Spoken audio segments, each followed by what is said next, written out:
जय गुरुजी। महादेव के धागे की कथा। पुराने समय की बात है। एक राजा अपने राज्य में अपना राजपाट बखूबी चला रहे थे। उनके कोई संतान नहीं थी। उनके यहाँ एक रसोइया था जिसे कुष्ठ रोग हो गया। रानी ने उसे महल से निकाल दिया। रसोइया जंगल में भटकते भटकते एक तालाब के पास पहुँचा। वहाँ उसने कुछ सुहागिन स्त्रियों को पूजा करते देखा। रसोइये ने पूछा, आप क्या कर रही हैं? तब स्त्रियों ने बताया कि वे महादेव के धागे बांध रही हैं। रसोइये ने इसका महत्व पूछा। तब उन्होंने उसे बताया कि यह धागा भाद्रपद शुक्ल पक्ष के पहले सोमवार को बांधा जाता है और मार्गशीर्ष यानी मग्घर के महीने के शुक्ल पक्ष के पहले सोमवार को खोला जाता है। उस दिन जवार की चूरी बनाकर खाई जाती है। यह धागा धन दौलत, संतान और स्वस्थ प्रदान करता है। रसोइये ने भी धागा लेकर बांधा और महादेव की कृपा से उसका कुष्ठ रोग दूर हो गया। वह वहाँ ही रहने लगा। एक दिन राजा शिकार खेलते खेलते उसी जंगल में आ पहुँचा। वहाँ उसने रसोइये को स्वस्थ देखकर उससे सब समाचार पूछा। तब रसोइये ने उसे महादेव के धागे के बारे में बताया। राजा को भी संतान प्राप्ति के लिए धागा लेने की चाहना हुई।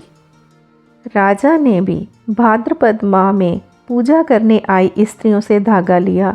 जब राजा घर आया, राजा के मन में शंका उत्पन्न हुई। उसने सोचा, मेरे इतने पूजा पाठ करवाने पर भी मेरे संतान नहीं हुई, अब इस धागे से क्या होगा? उसने वह धागा फेंक दिया जो एक सूखी बेरी के पेड़ पर गिर गया। सूखी बेरी हरी हो गई। राजा ने यह चमत्कार देखा तो पुनः धागा उठाकर माथे से लगाया और रानी को बांधने के लिए दे दिया। रानी ने धागा बांध लिया। फिर उनके यहाँ महादेव की कृपा से 4 साल में 4 पुत्र हुए। उनकी शादियां हो गई। रानी को अभिमान हो गया। एक दिन जब धागा खोलना था, रानी ने राजा के लिए आटे की चूरी बनवा दी और बेटों के लिए जवार की। महादेव रुष्ट हो गए। जैसे ही राजा चूरी खाने लगा, उसमें कीड़े पड़ गए। होनी ने राजा के भाग्य को दुर्भाग्य में बदल दिया। राजा का सारा राजपाट बर्बाद हो गया। बच्चे कहीं कहीं चले गए। राजा रानी बहुत दुखी हुए। दोनों अपने राज्य से दूर चले गए क्योंकि अपने राज्य में वे किसी से कुछ मांगना नहीं चाहते थे। रानी को रास्ते में प्यास लगी। राजा ने कुएं में से जैसे ही पानी निकालना चाहा, वह कुआं सूख गया। आगे चलकर उन्होंने मछुआरों से कुछ मछलियां ली और उन्हें जैसे ही भूनकर खाने लगे, वे उछलकर तालाब में चली गई। आगे चलकर राजा अपने एक दोस्त के राज्य में गया। वहां जाते ही उसके दोस्त की पत्नी का हार, जो खूंटी पर लटका था, गायब हो गया। राजा पर चोरी का इल्जाम लगा। रास्ते में राजा की बहन का देश पड़ा। तब बहन ने अपने भाई की मदद के लिए कुछ पिन्नियाँ हीरे जवाहरात डालकर उसे भेजी। वे पिन्नियाँ जैसे ही राजा ने खोली, वे राख की हो गई। राजा रानी आगे चल दिए। अब रात हो गई। रानी को नींद आ गई तो राजा ने अपनी जांघ का तकिया बनाकर उसे सुला दिया और जब रानी गहरी नींद सो गई, तब राजा ने रानी के सिर के नीचे एक रेत का तकिया बनाकर लगाया और वहाँ से दूर निकल गया और जंगल में लकड़ियाँ बेचकर अपना गुजारा करने लगा। इधर जैसे ही रानी की नींद खुली, तब राजा को पास न देखकर वह बहुत दुखी हुई। पास में ही एक साधु की कुटिया थी। वह वहाँ चली गई। साधु के पास जाकर रहने लगी।